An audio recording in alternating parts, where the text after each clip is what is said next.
May I come in, sir? हाँ, yes come इन। Good afternoon, sir. Good afternoon. आपका roll number कितना है? 10,135, sir. 10,135। आपका नाम? देवयानी. देवयानी। Yes, sir. देवयानी लाइए, क्या लाई हैं आप? Yes, sir. ये village survey file. Yes. Okay. और ये main practical file. Devyani please sit down. Thank you, sir. तो देवयानी, आप एमए प्रीवियस की स्टूडेंट हैं, Yes, sir. तो आपने रेगुलर क्लास अटेंड की है, Yes, sir. तो आपने जो प्रैक्टिकल की जो फाइल बनाई है ये पूरी अकॉर्डिंग टू सिलेबस है? हाँ, sir. अच्छा, तो ये बताइए कि प्रक्षेप किसे कहते हैं? प्रक्षेप की परिभाषा बताइए, प्रक्षेप किसे कहते हैं? अक्षांश और देशांतर रेखाओं को एक समतल कागज, दीवार या कपड़ा पर प्रदर्शित करने की जो विधि होती है उसे प्रक्षेप कहते हैं. प्रक्षेप कहते हैं। Very good. अच्छा बेटा, ये बताओ कि जो अक्षांश रेखाएं होती हैं हमारी पृथ्वी पर, कुल कितनी अक्षांश रेखाएं होती हैं? सर, पृथ्वी पर 180 है, लेकिन टोटल 181 होती है भूमध्य रेखा को मिला के. अगर भूमध्य रेखा को भी टोटल कर लें तो 181 हो जाती है। उत्तरी गोलार्ध में कितनी होती हैं? 90 उत्तरी गोलार्ध में और 90 दक्षिणी गोलार्ध. टोटल 181 हो जाती हो गई. है। अच्छा, आपने कभी ग्रीनविच रेखा के बारे में सुना है कभी? हाँ सर, सुना है. हाँ, तो बताइए ग्रीनविच रेखा, पहले तो ये बताइए कि ग्रीनविच रेखा अक्षांश पर होती है या देशांतर पर होती है? ये 0 डिग्री देशांतरी होती है. देशांतर पर होती है। Yes sir. इसका नाम ग्रीनविच रेखा क्यों रखा गया है? क्यों कहते हैं इसे ग्रीनविच रेखा? सर, ये जो ग्रीनविच रेखा है ना, इसका नाम इसलिए रखा गया क्योंकि ये जो इंग्लैंड है ना अपना, उसमें उसके निकल के जाती है, उसमें से होके वहां पे एक जगह है ग्रीनविच, जहाँ पे भूगोल की सबसे बड़ी वेधशाला है, तो इसीलिए वहां से निकल के जाती है, तो इसकी वजह से इसका नाम ग्रीनविच रख दिया है. ग्रीनविच रेखा रख दिया गया है। Yes.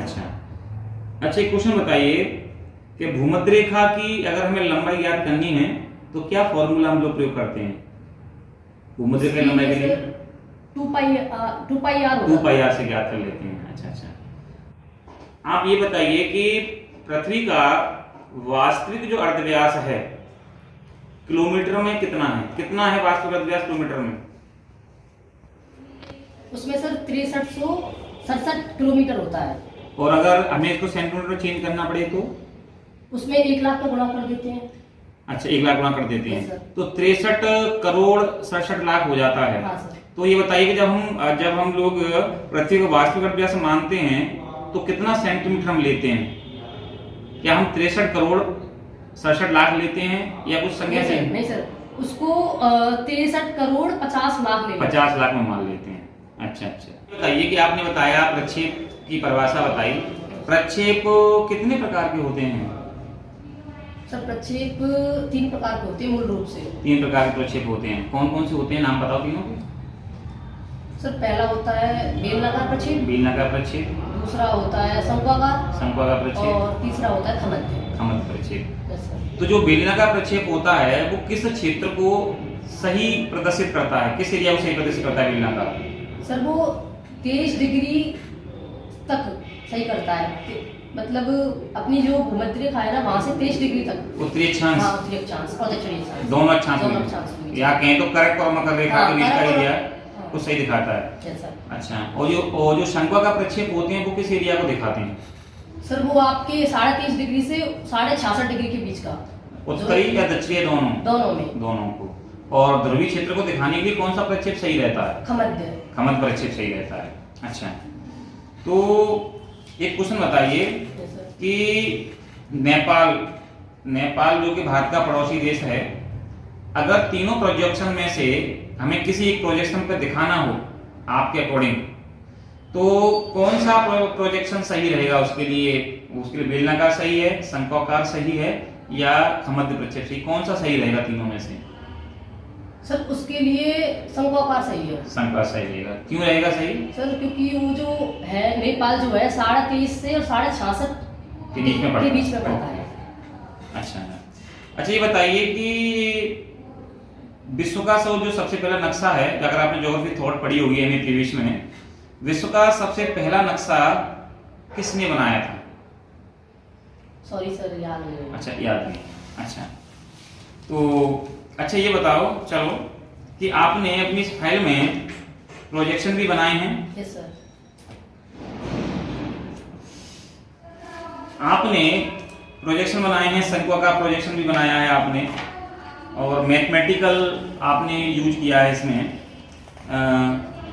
एक मानक अक्षांश और दो मानक अक्षांश जो शंक्वा प्रक्षेप होते हैं, तो एक मानक अक्षांश और दो मानक अक्षांश जो शंक्वा प्रक्षेप होते हैं, दोनों में क्या अंतर होता है? क्या आप इसके बारे में जानते हैं या नहीं? एक मानक अक्षांश और दो मानक अक्षांश क्या होता है? सर थोड़ा थोड़ा सा पता है। हाँ बताइए। एक मानक अक्षांश में हम एक मानक रेखा मानते हैं, एक रेखा मानक उसी के हिसाब से पूरा बनाते हैं। Very good. और दो मानक जो होती है उसमें दो माननी पड़ती है। अच्छा अच्छा अच्छा। अच्छा, तो आपने यहाँ पे बेलनाकार प्रक्षेप को भी बनाए हैं और यहाँ पे आपने जेनिथल प्रोजेक्शन को भी बनाया है। अच्छा, अब आप ये बताइए कि आपके इस सिलेबस में स्टैटिक्स भी दी गई है क्या? Yes sir. सांख्यिकी विधियां, तो आप बताइए कि आपने जो सांख्यिकी विधियां पढ़ी हैं, इन सांख्यिकी विधियों में कौन कौन सी विधियां आपने पढ़ी? स्टैटिकल मेथड आपने कौन कौन से यूज किए हैं? कौन कौन से मेथड आपने स्टैटिकल्स को पढ़ा है, बताइए। माध्य पढ़ा है आपने? माध्य तीनों पढ़े हैं आपने? माध्यिका और बहुलक तीनों के बारे में आपने पढ़ा हुआ है। अच्छा, तो चलो एक क्वेश्चन बता दीजिए आप कि बहुलक का सूत्र बताइए, बहुलक को कैसे निकालते हैं? बहुलक के लिए सर Z बराबर L plus F0 minus F1 upon 2F1 minus F0 minus F2 into I। ये बहुलक का सूत्र होता है। Yes sir. और अगर हमें माध्यिका निकालना हो सतत श्रेणी से तो कैसे निकालेंगे? सॉरी सर, माध्यिका के बारे में नहीं आता। सहसंबंध के बारे में नहीं आप जानती हैं? अच्छा, ये बताइए कि आपने ये बंदवाड़ा गांव का जो विलेज सर्वे किया है, तो कौन सा सर्वे किया था आपने वहाँ पे गांव में जाके? सर गांव में जाके वहाँ का आर्थिक परिवेश, सामाजिक जीवन के बारे में सर्वेक्षण किया? हाँ, सर्वेक्षण किया था। अच्छा अच्छा, तो दिव्यांग ये बताइए आप कि आप उस गांव में गई, तो वहाँ पे जो आपने जो सर्वे किया है, तो कितने घर हैं लगभग उस गांव में? सर 300 के लगभग होंगे। 300 के लगभग घर थे। तो आपने कौन सा मेथड यूज किया था सर्वे करते समय वहाँ पे? तो उसमें सैंपल मेथड यूज किया। Yes sir. तो सैंपल मेथड की आवश्यकता पड़ी थी आपको वहाँ करने की? सर उसमें लगभग 300 के लगभग घर थे और हम लोग थे 20 या 22 लोग थे हम। अच्छा सर। तो पूरे गांव में तो घूम नहीं सकते, तो एक स्टूडेंट ने पांच का सर्वे किया, यानी आपने 100 घर का सर्वे किया। हाँ, 100 घर का। आपने सैंपल मेथड का सर्वे किया। अच्छा, तो ये बताइए कि उस गांव में जो आप विलेज सर्वे करने गई, वहाँ पे आपको अच्छा क्या लगा? वहाँ पे उस गांव में आपको क्या विशेषताएं अच्छी लगी उस गांव में? सर एक तो वहाँ पे प्राथमिक स्कूल था। प्राथमिक स्कूल था वहाँ पे? हाँ, और आंगनबाड़ी केंद्र भी था। आंगनबाड़ी केंद्र है। और प्राथमिक आपका हॉस्पिटल, वो अस्पताल जो होता है। अच्छा, अस्पताल भी है वहाँ पे एक वन विभाग का वो भी है, ऑफिस भी है। हाँ, ऑफिस भी है। और वहाँ पे स्कूल कौन सी क्लास तक है वहाँ पे? सर वहाँ तक लास्ट सीनियर तक है। सीनियर सेकेंडरी तक? यस सर, सीनियर सेकेंडरी तक स्कूल भी है वहाँ पे और हॉस्पिटल भी है, प्राथमिक से। अच्छा, तो उस गांव में जब आपने सर्वे किया, तो आपने जो प्राइमरी सर्वे किया होगा, तो वहाँ पे आपको क्या कमी नजर आई उस गांव के अंदर? सर एक तो वहाँ पे जो पानी की नाली की जो व्यवस्था है ना, पानी निकालने की, जल निकासी समस्या सही नहीं है। अच्छा, और क्या कमी और दूसरा सर वहाँ पे हायर एजुकेशन नहीं है, जैसे कि कॉलेज लेवल पे अच्छा स्तर नहीं है वहाँ पे। Yes sir. तो वहाँ पे कोई कॉलेज नहीं है, तो वहाँ के लोगों को कॉलेज स्तर शिक्षा लेनी तो कहाँ आना पड़ता है उन्हें? सर उनको बयान आना पड़ता है उन लोगों को। अच्छा, तो ये बताइए कि वहाँ पे बंदवाड़ा में एक बांध भी है, बंदवाड़ा बांध जिसको कहते हैं, और वहाँ पर अभी एक वन विभाग की तरफ से एक अभ्यारण्य या उद्यान बनाया गया है। क्या है उद्यान या अभ्यारण्य, क्या बनाया गया वहाँ पे? सर वो उद्यान है, अभ्यारण्य बनाया गया है। तो किस नाम से बनाया गया? बंदवाड़ा अभ्यारण्य के नाम से उसको बना दिया गया। वो अभ्यारण्य ना अपना, उसमें से उसका पार्ट है। अच्छा, उसमें से। अच्छा, तो ये आपने गांव में जाके सर्वे किया। ये बताइए बेटा कि एक लास्ट क्वेश्चन है कि जब आप गांव में गई, तो वहां पर जो व्यक्ति थे जो काम कर रहे थे व्यवसाय, कौन से व्यवसाय में ज्यादा लोग लगे हुए वहां पे?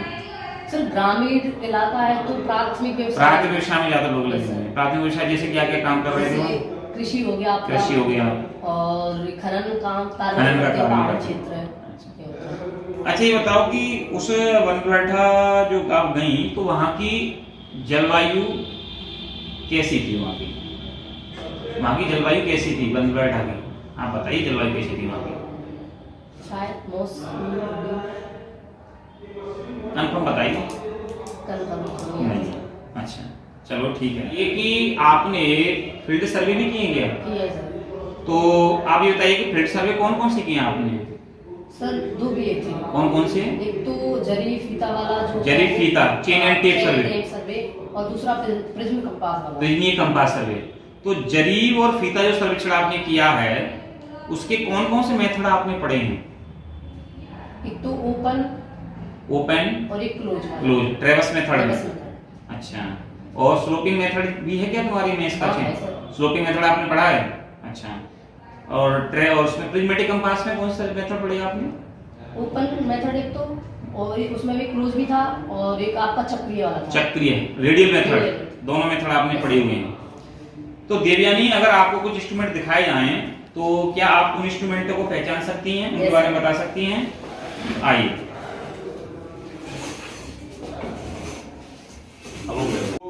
देवयानी, आप ये बताइए कि यहाँ पे कुछ चेन रखी हुई हैं जो आपके एमए प्रीवियस में दी गई हैं, ये कौन सी चेन? इस चेन का नाम बताइए सबसे पहले। तो कौन सी चेन है ये? सर इसका नाम इंजीनियरिंग जरीब। इंजीनियरिंग जरीब है ये। तो ये बताइए कि जो इंजीनियरिंग जरीब है ये कितने फीट की होती है? सर ये 100 फीट की होती है। 100 फीट की होती है, और मीटर में देखेंगे तो 30 मीटर की होती है। अच्छा, एक क्वेश्चन बताइए आप कि ये जो इंजीनियरिंग जरीब आप देख रही हैं, यहाँ पे अगर आप गौर करेंगी तो यहाँ पे एक टैग लगा हुआ है जिसका एक मुख है, इसका मतलब क्या है? सर इसमें एक मुख वाला टैग तो मतलब 10। यहाँ तो 10 कड़ियां हो गई। Yes, sir. और हम आगे चलेंगे, अगर 2 मुख का होगा तो 20 कड़ियां। Yes, sir. और ऐसे ही अगर 50 कड़ियां हो जाएं तो क्या होगा वहाँ पे? 50 पे एक गोला होगा, गोल टैग होगा वहाँ पे। 50 को करने 50 वाले के लिए वहाँ पे गोल टैग रहता है। अच्छा, ये बता, ये कौन सी जरीब है? सर ये गंटर जरीब। गंटर्स जरीब है। कितनी कड़ियां होती हैं गंटर्स जरीब में? सर इसमें 100 कड़ियां होती हैं। 100 कड़ियां होती हैं। अच्छा, ये बताइए कि इंजीनियरिंग जरीब तो 100 फीट की होती है, ये गंटर्स जरीब कितने फीट की होती है? सर ये 66 फीट की होती है। 66 फीट। Yes sir. और गज में चेक करें तो कितने गज की होती है? अगर हम लोग देखें गज में तो कितने गज की होती है ये? Sorry sir. चलो, अच्छा ये बताइए कि ये क्या है? सर ये क्रॉस है। क्रॉस। क्रॉस का प्रयोग कहाँ किया जाता है? चेन में प्रयोग होता है क्या इसका? Yes sir. क्या क्या प्रयोग करते हैं इसका बताइए? चेन को सीधा करने के लिए। चेन को सीधा करने के लिए क्रॉस का प्रयोग किया जाता है। अच्छा, ये कौन सा इंस्ट्रूमेंट है, क्या है ये? सर इसको साहुल पिंड कहते हैं। साहुल पिंड कहते हैं। इसका भी प्रयोग होता है चेन टेप में? कहाँ प्रयोग होता है इसका? सर इसको सीधा बिल्कुल केंद्र बिंदु तक करने के लिए, केंद्र ज्ञात करने के लिए। हाँ। अच्छा, इसका हम लोग प्रयोग कर लेते हैं। अच्छा, ये क्या है? सर ये कील कहते हैं इसको। इसे क्या कहते हैं बताइए? तीर कहते हैं। एरो है ये। एरो। कहाँ लगाते हैं इस एरो को? इसको जैसे जहाँ से स्टार्ट करते हैं ना अपन, स्टार्टिंग पॉइंट पे, स्टेशन पे लगा देते हैं। लगा देते हैं। अच्छा, इसको तीर कहते हैं। तो ये बताइए कि ये कौन सा इंस्ट्रूमेंट है, बताइए क्या नाम है इसका? सर इसका नाम है ट्रफ कंपास। ट्रफ कंपास है। Yes sir. ट्रफ कंपास आप देखेंगी तो यहाँ पे लिखा हुआ है नॉर्थ निडल। ये सुई नॉर्थ की तरफ ही क्यों जाती है, साउथ ईस्ट वेस्ट क्यों नहीं जाती है, बताइए? सर जो नॉर्थ है ना अपना, उधर चुंबकीय भंडार ज्यादा है। चुंबकीय भंडार है, हाँ। इसलिए ये नॉर्थ चुंबक करके आकर्षित कर लेती है। ये चुंबकीय भंडार की वजह से उत्तर ध्रुव की तरफ Yes, जाती है। अच्छा, चलो। अच्छा, ये बताइए कि ये कौन सा इंस्ट्रूमेंट है? ये कौन सा इंस्ट्रूमेंट है? ये कौन सा इंस्ट्रूमेंट? इसको रेंजिंग रॉड कहते हैं। रेंजिंग रॉड कहते हैं। Yes, sir। रेंजिंग रॉड पर आप देखेंगी तो यहाँ पर कुछ लाल आपको रेड कलर के निशान दिख रहे होंगे। ये रेड कलर क्यों है? इसे हम ग्रीन क्यों नहीं कर रहे हैं, पूरा ब्लैक कर लें? या पूरा वाइट कर दें? अगर ग्रीन करेंगे सर तो दिखेगा नहीं इतना ज्यादा, इतना और ज्यादा रेड नहीं होगा तो दूर से दिखेगा कि वहाँ पे रेड कलर दूर से देख सकते हैं। हाँ। इसकी फ्रीक्वेंसी ज्यादा रहती ज्यादा है। होती है। अच्छा, तो ये पूरा रेड ही क्यों नहीं है फिर? ये बताइए वाइट रेड क्यों है?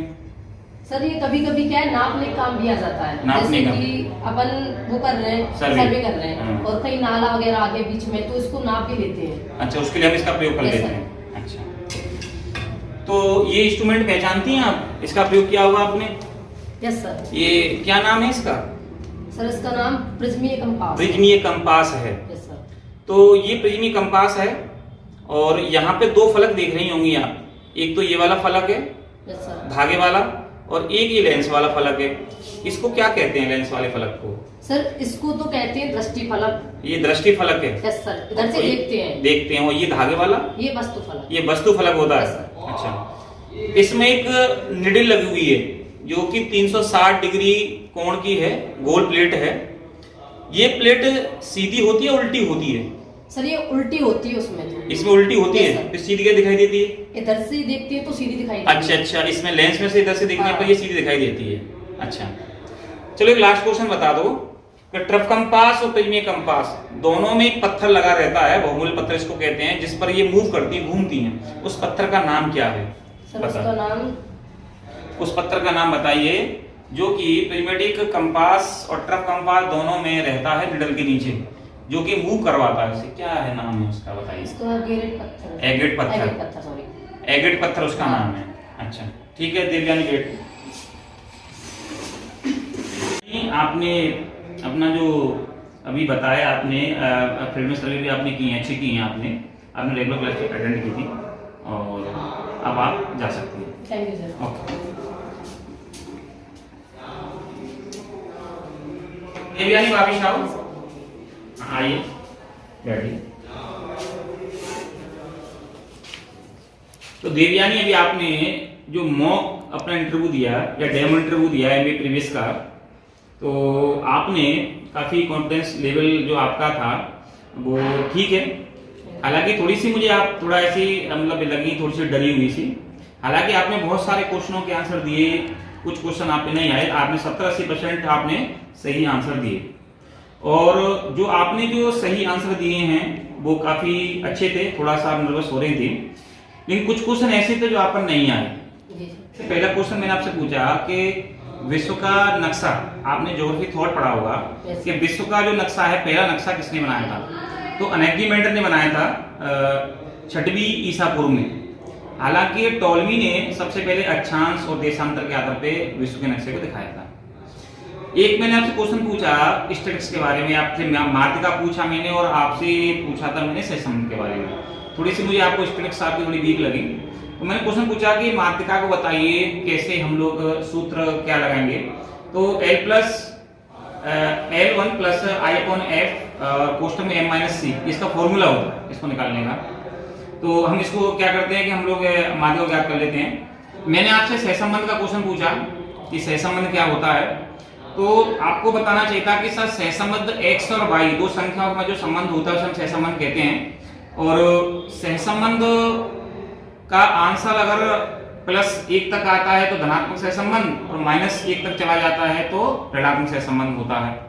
इसका जो फॉर्मूला होता है सहसंबंध का 1 - 6 सिग्मा d² / n, इस फॉर्मूले से हम इसको सॉल्व कर लेते हैं। आपने बंद बैठक गांव को सर्वे किया, आपने सब कुछ बताया, लेकिन मैंने आपसे एक क्वेश्चन पूछा लास्ट में कि बताइए आप उस गांव में सर्वे करने गई तो वहां की जलवायु कैसी थी? तो बनबैठा गांव की जो जलवायु है वो उपोष्ण मानसूनी है। तो वहां की जलवायु कैसी थी? उपोष्ण मानसूनी जलवायु थी।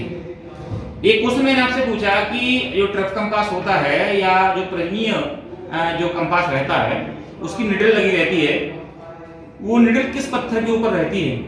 उस पत्थर का नाम बताइए। तो उसका सही आंसर होता है एगेट पत्थर। एक एगेट पत्थर होता है, इस पर ये वर्क करता है, काम करता है।